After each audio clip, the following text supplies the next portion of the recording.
Mothers are nurturers, and they always put the comfort of others before theirs. We celebrate every woman because every woman is a potential mother.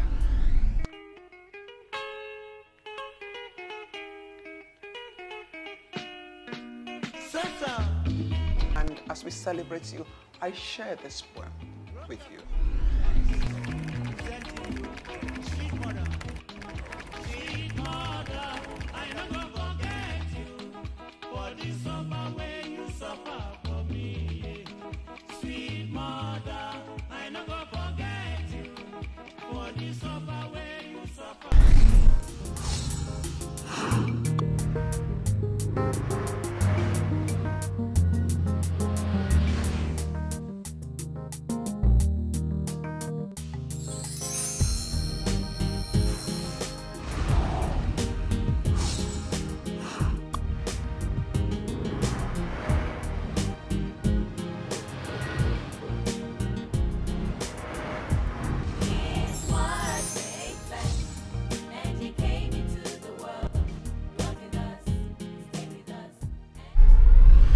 Happy Mother's Day.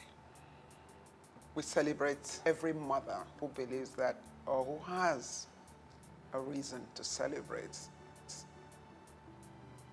Good children, successful children, children who remember them.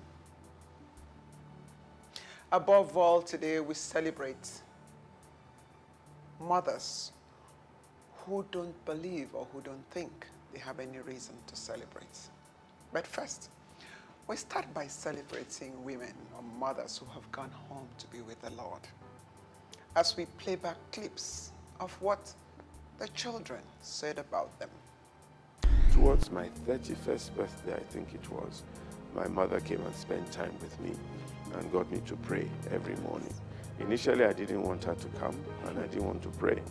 But somehow, the first night she woke me up. She's a very compelling woman, so you don't turn her down. The first night she woke me up, I woke up and I tried to pray. Well, she prayed, I slept. She prayed, I slept. But I realized that the next day, the day was a bit better than the previous one. So I knew that there was a correlation between the prayer and the day. So the next day she woke me up. I woke up more willingly. I prayed. The next day was better. The third day I woke her up and we prayed.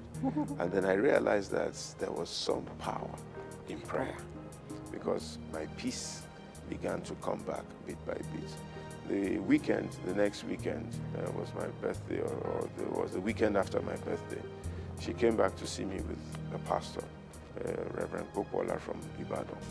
And then he sat down with me and broke the scriptures for me. I asked him every intellectual question I could.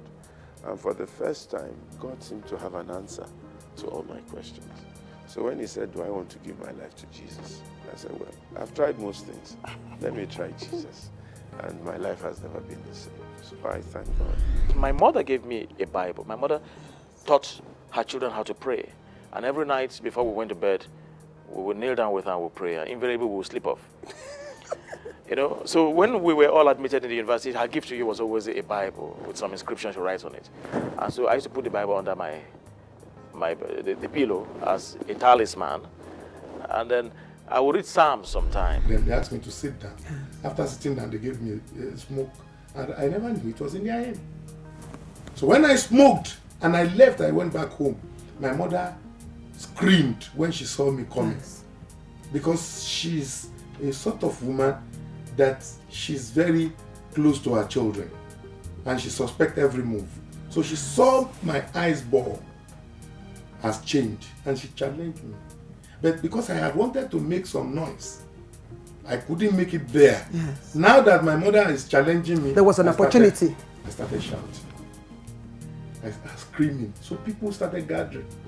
They couldn't understand what was going on.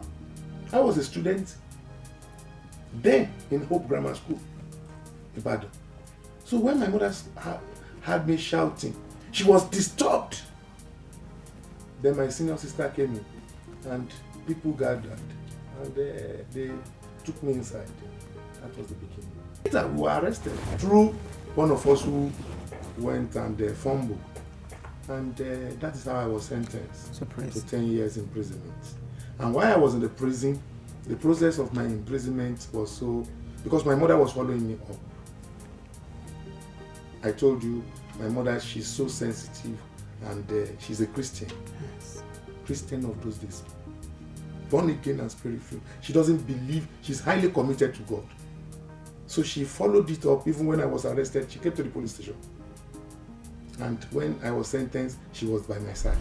My father died when I was 4. Yes. My mother became a single parent when I was 4. And it's like they knew something was going to happen. They had 4 of us in quick succession.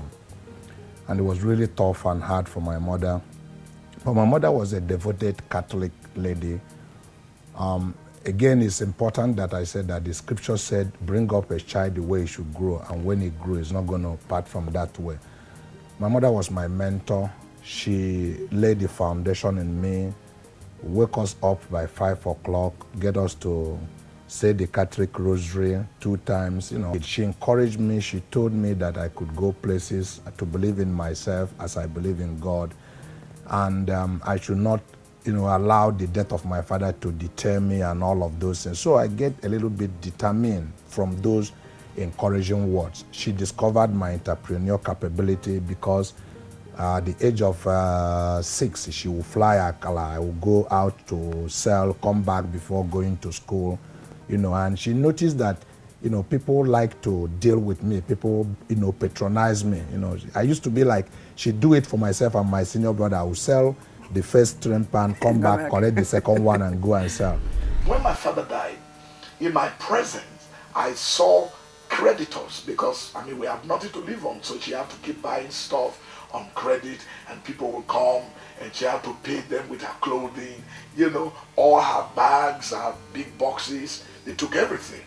And I was wondering, this is my mom who used to dress so well, now managing with 1 or 2 clothes, and I said to myself, I must replace these clothes, So that was why I left. And when I got to my uncle's place and he said, you can't come in, you have to go back and continue from where your father stopped in the, the profession my dad was doing, like tapping, this, what you call this native, how do you call it now? Palm wine, And I said to myself, no, that's not that's not my destiny.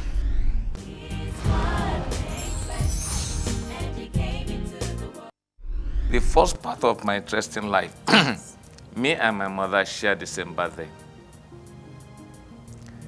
She suffered a lot because of my crisis. And I did not know. She also did not know what sickle cell was. We are talking about 1963. It was a doctor who insisted we must know what is wrong with this boy. When the result now finally came, and the doctor had to explain what sickle cell was to my mother in the 60s, I'm sure she did not understand it. The only thing I think my mother went home with is the fact that he might not live beyond 21. So between now and 21, which was only 8 years or so, we will see the one that you perform. 20th came, I survived. My mother does something very interesting. 21st of April is our birthday. Wherever she is, she will send message across, even if it's by telegram. In those days, she will send something. And if I'm around her, we normally, you know how the family used to be in those days, you can keep chicken, keep everything within your compound. And while I have 1 chicken and I have a cup of rice, I think that will be enough for us for our birthday. Then we will have the birthday. I got so moved because of the stress she went through. And each time I remember that when she was 70, I was 40. I'm sure she was excited that I'm alive to be 40. So we went for the church service, everything. came back to the reception. My mother collapsed. Yodi, I cried. Why today of all days? Why not tomorrow? Why not yesterday? Today. Then they gave her water, then whatever. She came back. She said there's nothing wrong. I was only thirsty. So after we had done all the little bit, she now took her birthday cake and sat down like a baby and cut the whole thing bit by bit, mentioning everybody's name. Auntie Moyo, Bangboshe, Auntie Ajwa, Okwepopo, Auntie something. Everybody. Nobody was forgotten. Let me tell you the interesting part.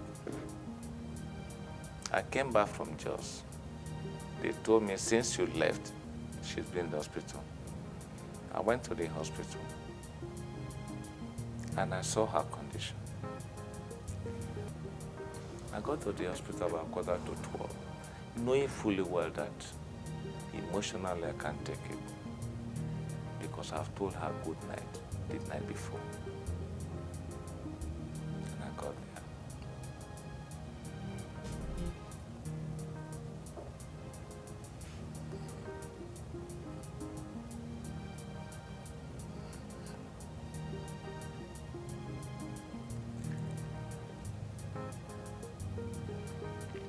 The ambulance was just coming back.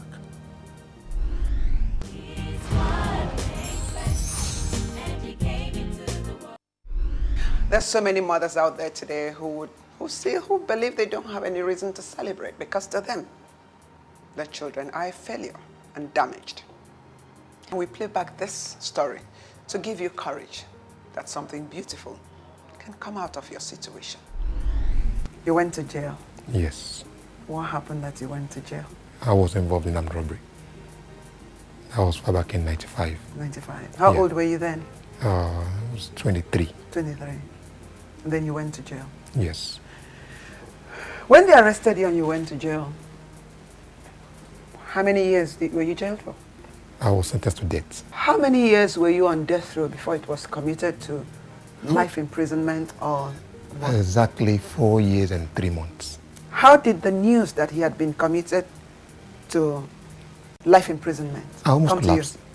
How did it come to you? Well, I was in my cell, like, they do come to execute. Yes. So when they usually come, they just come, call your name, come out. So it was like that same day. Just came in. Cowday, I said, yes, come out. And I walked out expecting to be. Go and to And- be killed. So when I got out, I said, well, congrats. Your death has been committed. I just fell down and started crying.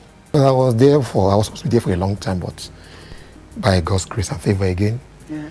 I was allowed to sit for JAMB exam, which I did in the You prison. sat for JAMB exam in the prison. Yeah. I passed, and for that sake, I was given the condition to be released. So you went into the university.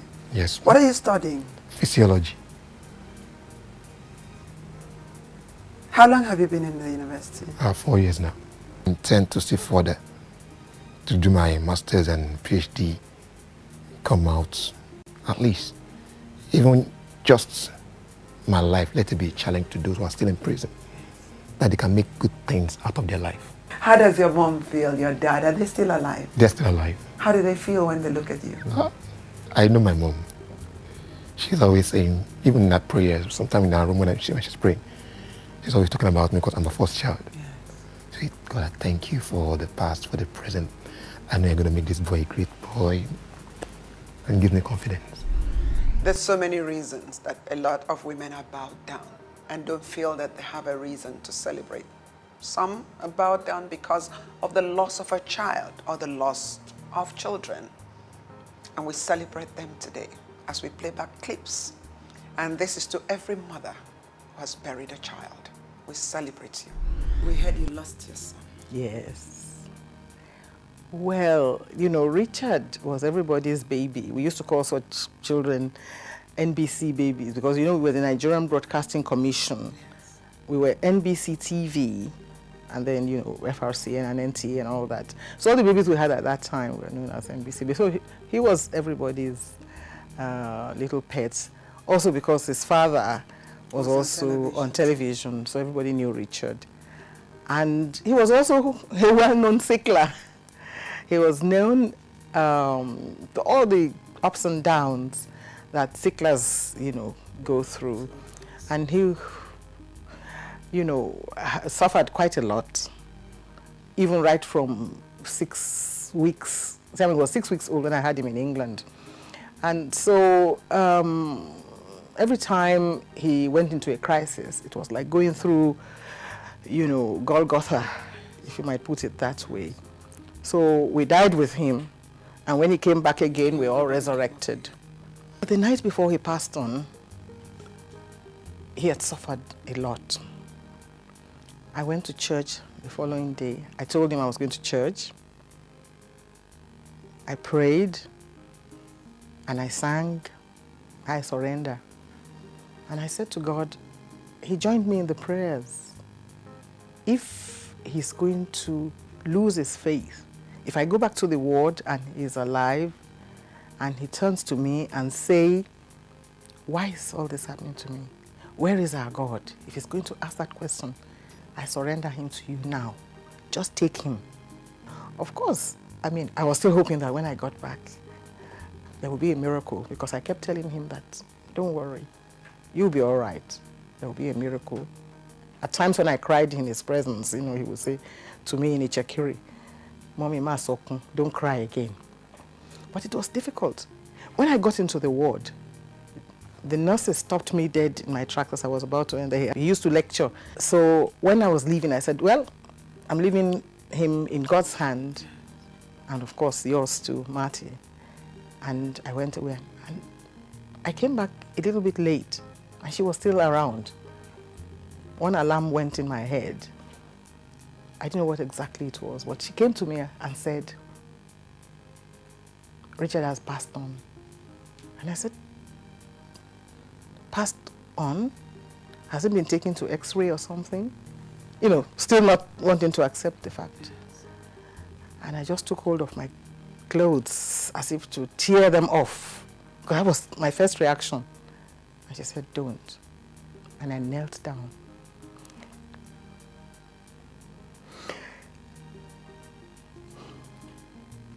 At that point, I felt that God had answered my prayer. So I said, thank you, Jesus. I just want to thank you. I give glory to your name. Praise to God, the holiest in the height, and in the depth we praise.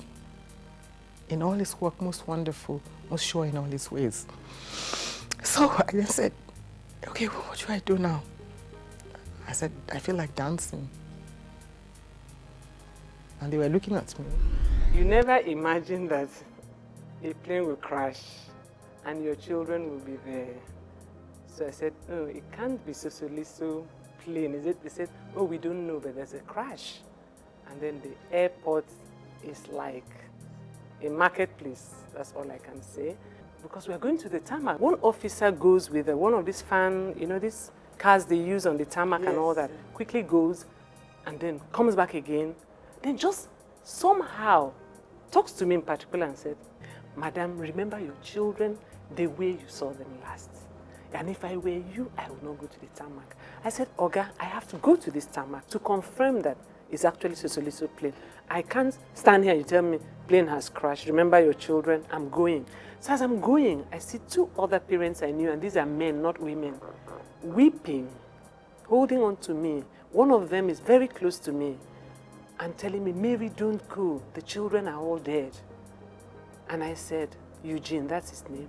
He's late now. I said, Eugene, you can't be serious. Did you see Obiama's body? Did you see Junior's body? And then his daughter, I said, Mama, did you see Mama?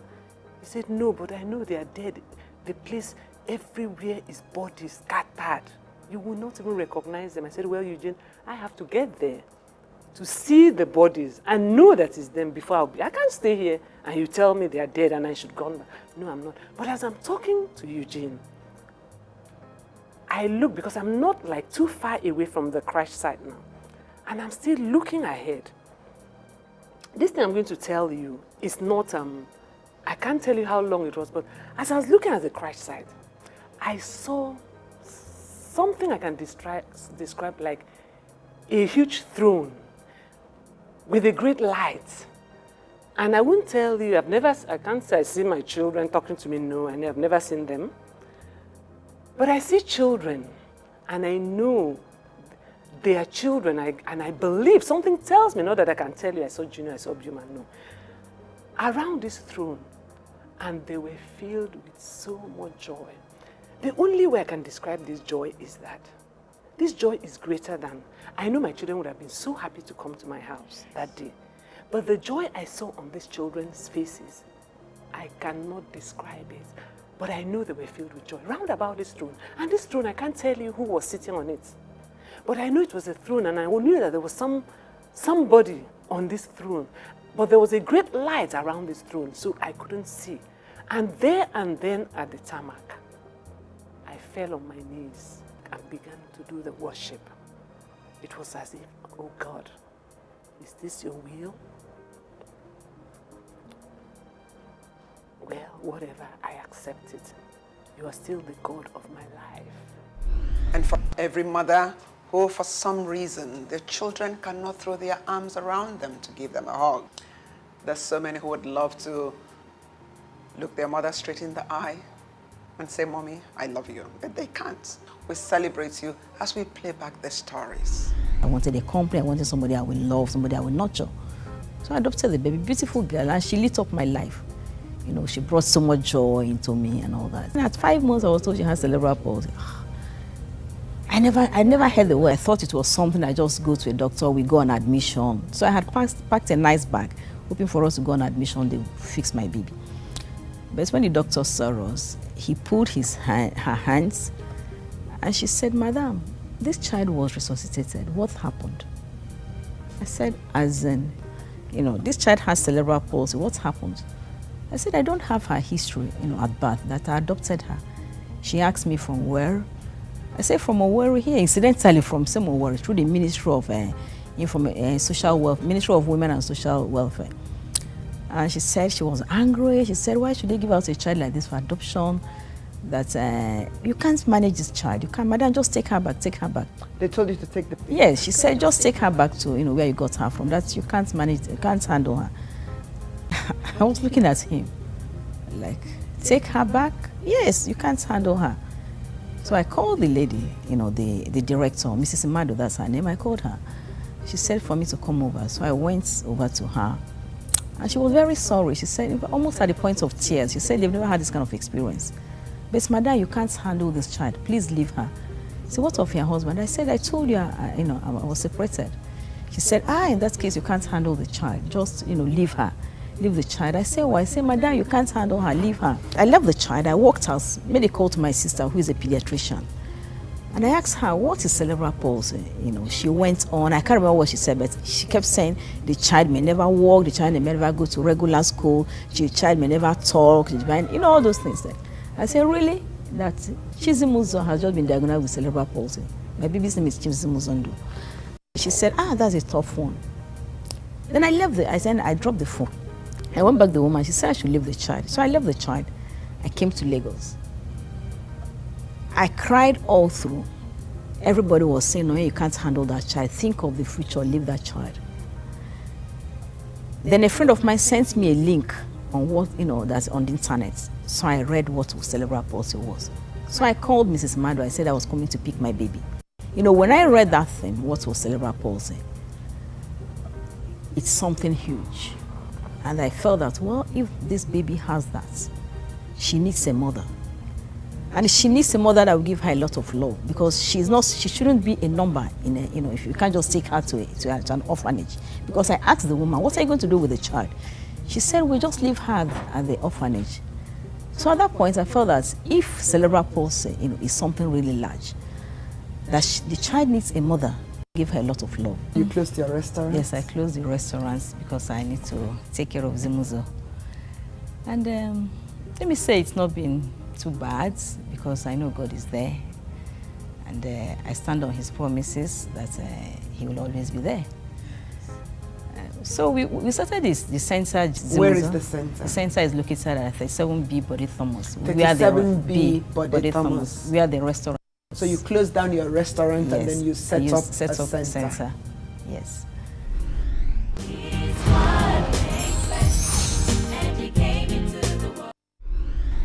We all have one reason or the other to be thankful to God. For I believe, like the Bible says, all things work together for good for those who love God and those who are the called according to his purpose. Whatever the issue is that has kept you bowed down, my prayer for you is that God will put a new song in your mouth and that you'll step out of that adversity and fuel your passion with that trouble. If you look back and count your blessings, there's a reason in your life that you should give God glory and should celebrate him. And for every mother out there, I celebrate each and every one of you for the work that you have done, for accomplishing a purpose that God sent you in here for. And for those who don't believe that they have a reason to celebrate, look back to where God brought you from, and you will find reason to celebrate God. For past Ebenezers will make room for future benevolence. And as we celebrate you, I share this poem with you. A poem by Dr. M.M. Omokaro, written to all mothers.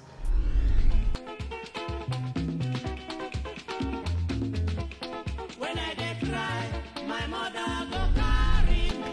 She go say, my pikin, wetin you dey cry? Yeah, yeah. Stop, stop, stop, stop, stop. Make you no cry again.